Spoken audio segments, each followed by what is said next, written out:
बिस्मिल्लाहिर्रहमानिर्रहीम, अस्सलाम वालेकुम। Welcome to GS academy YouTube channel. Dear student, I hope कि आप सब खैर वाफियत से होंगे। आज हम 9th क्लास के सबक नंबर 11 के मश्की सवालात हल करेंगे। तो इससे पहले चलते हैं हम इसके सबक के उन्वान की तरफ। सबक का उन्वान है कदर एजाज और इसके मुसन्नफ़ है कर्नल मोहम्मद ख़ान। तो सबसे पहले हम इस तरह करते हैं कि खुलासा एक नज़र देख लेते हैं। खुलासा कर्नल मोहम्मद ख़ान का तर्ज तहरीर सादा और दिलचस्प है। उनकी तहरीरों का असल हुस्न सादगी और खलूस है। वो बीते हुए वाक़यात को इस अंदाज में बयान करते हैं कि उनमें छुपी हुई ज़राफ़त दिल में घर कर जाती है। मिजाज के साथ साथ वो इंसानी कमज़ोरियों, झूठ और बनावट के रवैयों पर तंज करते नज़र आते हैं। इस सबक में मुसन्नफ़ ने तंज़ो मज़ाह के ज़रिए हमारे मुआशरे में पाई जाने वाली बुराई, झूठी बनावट और तसना को तनकीद का निशाना बनाया है। मुसन्नफ़ बयान करते हैं कि कर्नलों को रहाइश के लिए उम्दा सी क्लास बंगले मिलते थे, मगर मुझे विल्सन रोड पर विल्सन साहब का बनवाया हुआ बंगला मिल गया। 2 एकड़ पर मुहित बंगले के सामने वसीओ आरीज सरसब्ज़ शादाब चमन मौजूद था। मीराना तर्ज के बंगले के शयाशान हमने मुनासिब कालीन दरियाँ और मुनासिब फर्नीचर भी हासिल कर लिया। सलीम मियाँ मैट्रिक के बाद दूसरे कर्नेल ज़ादों की तरह बैडमिंटन खेलते और शाम होते ही टीवी के सामने जम जाते। बूढ़ा मुलाजिम अली बख्श उनकी तवाज़ा करता रहता। एक दिन अली बख्श खिलाफ़े मामूल रोनी सूरत बनाए कमरे में दाखिल हुआ। जब मैंने वजह पूछी तो बताया सलीम मियाँ ने बदतमीज़, गंवार और देहाती कहा है। जब उसकी वजह जानी तो पता चला सलीम मियाँ के दोस्त अमजद साहब की तवाज़ा मुनासिब तरीके से नहीं की। अब अमजद हमें देहाती और जंगली समझेगा। अली बख्श की दास्तान ख़त्म हुई तो सलीम मियाँ ने भी अपनी शिकायत बयान की। तनाज़ा खनीफ था। हमारे नज़दीक देहाती होना या समझा जाना नाकाबिले बर्दाश्त न थी। हमने हंसी हंसी में एक देहाती का किस्सा सुनाना शुरू कर दिया। एक देहाती लड़का अपने गांव से प्राइमरी पास करने के बाद शहर के हाई स्कूल में दाखिल हुआ। अपने इलाके में छोटे चौधरी था। पहले दिन नंगे सर पर साफा बदन पर कुर्ता तहमद और पटुहारी जूता पहने हुए था। मास्टर जी शलवार पहनने को कहा तो आहिस्ता आवाज़ में बोला, शलवार तो लड़कियां पहनती हैं। सलीम मियाँ ने हंसते हुए कहा कि वो पतलून क्यों नहीं पहनता था। मैंने बताया पतलून बहुत कम लोग पहनते थे। सारे स्कूल में एक मास्टर्स सेकंड हैंड सूट पहनते थे। लड़के उनको जेंटलमैन कहते थे। खुश मिजाज आदमी थे, हॉकी के खिलाड़ी और शिकार के शौकीन थे। एक दफ़ा दिसंबर में शिकार करते करते मास्टर जी उसी देहाती लड़के के गांव तक जा पहुंचे। लड़के ने मास्टर जी को देखा तो चकरा गया, मगर आज मेज़बानी के बगैर गुजारा न था। देहाती के घर मेहमान नवाज तो थे, मगर ये यकीन था कि मेहमान नवाजी मास्टर जी को पसंद आएगी कि नहीं। बहरहाल छोटे चौधरी के बड़े भाई साहब मास्टर जी को चौपाल के 2 हिस्से थे। एक में घोड़ी बंदी थी, दूसरे हिस्से के मरकज़ में आतिशदान था। आतिशदान के गिर्द नरम और गर्म घास का फर्श था, जिसे मुकामी बोली में सथर कहते हैं। सथर कर 20-22 लोग बैठते हैं। वहाँ पर एक ने फर्दन फर्दा खैरियत दरियाफ्त की। चूँकि मास्टर जी ने पतलून पहन रखी थी, इसलिए उनको बैठने के लिए रंगीन चारपाई पेश की गई। सलीम ने हैरानगी से पूछा कि उनको अकल न थी कि मास्टर साहब को कुर्सी पेश करते। सलीम ने कहा कि फिर वो चौधरी किस बात के थे। मैंने कहा चौधरी छोटी किस्म के थे। वैसे भी चौधरी पान की नुमाइश कुर्सियों से नहीं होती। सलीम ने देहातियों की गलती पकड़ने के लिए कहा कि कोई गोल कमरे में घोड़ी के बच्चे थोड़ी ना बांधता है। मैंने कहा बेटा, देहाती इतने मुहज़्ज़ब नहीं होते कि ड्राइंग रूम में कुत्ते ले आएं। वो घोड़ों पर गुजारा कर लेते हैं। अली बख्श मुस्कुराया। गांव के नाई ने मास्टर जी के पांव दाबना शुरू कर दिए। एक नौकर को ताज़ा मक्की के भुट्टे बनवा कर लाने को कहा, मगर मास्टर साहब ने चाय तलब की क्योंकि मौसम भी सर्दी का था। सलीम मियाँ ने तायीद की कि वो वक़्त जो चाय का था। कहानी ने मुकालमे की शक्ल अख्तियार कर ली।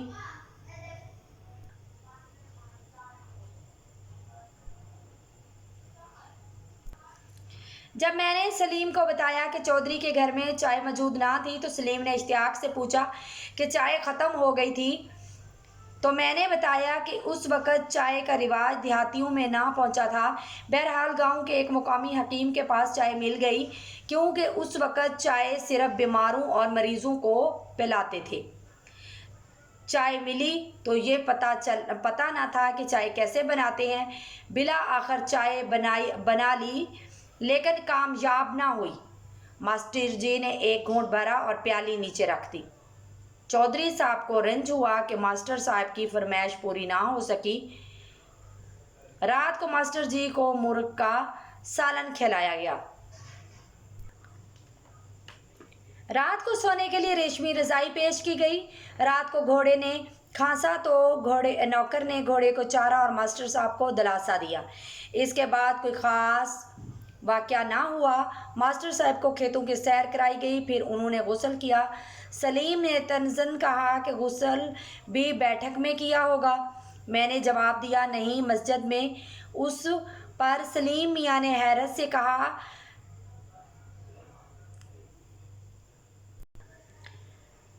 खाना खुदा में गुस्ल किया। मैंने कहा, गांव के अक्सर लोग मस्जिद के गुस्ल खानों में गुस्ल करते हैं क्योंकि घरों में हर काम के लिए अलहदा खाने ही कम होते हैं। सलीम ने कानों पर हाथ रखकर कहा, इस ज़िंदगी से अल्लाह बचा ले। अच्छा हुआ आप फौज में आ गए, वरना इस छोटे चौधरी के साथ मवेशियों के साथ सो रहे होते।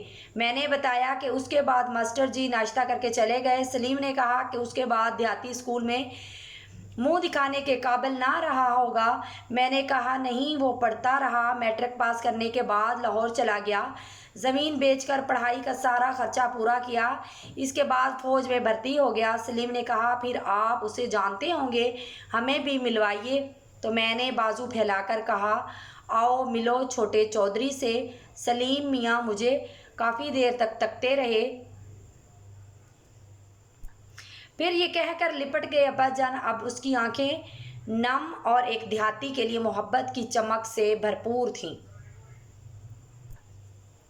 सवालात के जवाब हैं। सवाल नंबर 1 है, मुसन्नफ़ को किस किस्म का बंगला मिला? मुसन्नफ़ को रिहाइश के लिए ऐसा बंगला मिला जो अपनी क्लास में मुनफरिद था, बाकी तमाम बंगलों से ज़्यादा खूबसूरत था। विल्सन रोड पर विल्सन साहब ने ख़ास तौर पर अपने लिए बनवाया था। ये बंगला कम बेश 2 एकड़ पर वाक़या था। इमारत के सामने वसी चमन था। इस चमन के गिर्द मेहंदी के सरसब्ज़ बाड़ और ऊंचे सर्द और सफ़ेदे के पेड़ लहलाते थे। चमन में जा बजा सुर्ख व सफ़ेद गुलाब के पौधे थे। अल्फर्स के बंगला हर लिहाज से अमीराना तर्ज का नज़र आता था। सवाल नंबर 2 है, सलीम मियाँ ने का मशगला क्या था? इसका जवाब है कि सलीम मियाँ मैट्रिक के इम्तिहान से फ़ारिग हुए थे। दोपहर कर्नल जादू के साथ बैडमिंटन खेलते, शाम होते ही दोस्तों के साथ टीवी देखने के लिए बैठ जाते। इस दौरान बूढ़ा मुलाजिम अली बख्श उनकी खिदमत के लिए कमरे में आता जाता रहता। सवाल नंबर 3 है, सलीम मियाँ अली बख्श पर क्यों बरहम हुए?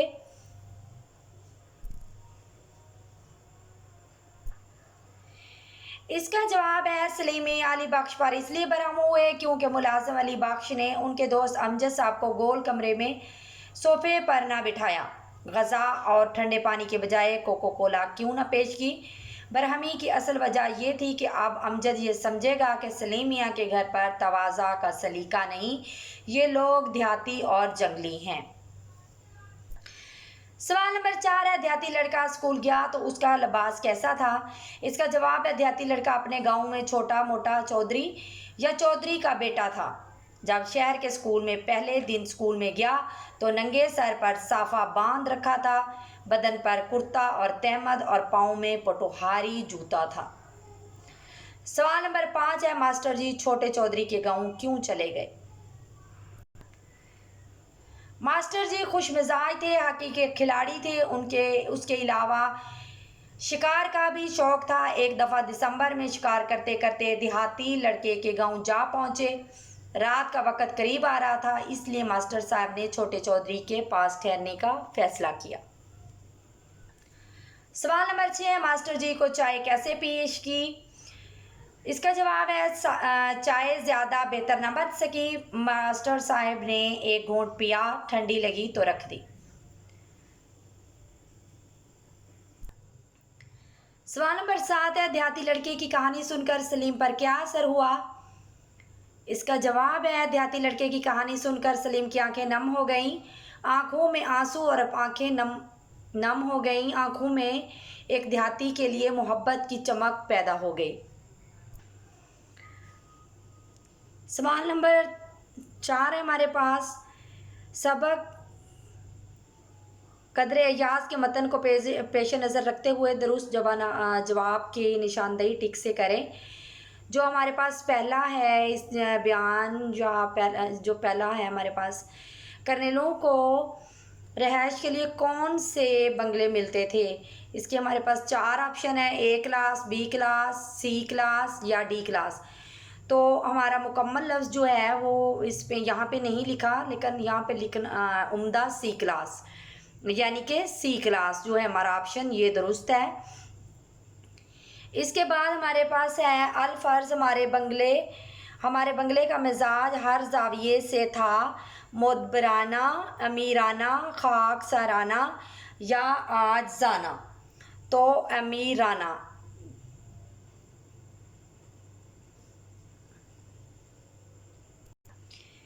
इसके बाद है, तमाम देहातियों ने मास्टर जी से कौन सी बरखुरदारों की खैरियत दरियाफ्त की? तो इसके ऑप्शन है हमारे पास नौमलूद, शेरख्वाह, नामलूद या ताबेदार। इसका सही ऑप्शन जो है वो है नामलूद। इसके बाद हमारे पास है, मास्टर जी के बैठने के लिए क्या चीज़ मंगवाई गई? तो ऑप्शन है पीढ़ी, कुर्सी, बेंच या चारपाई।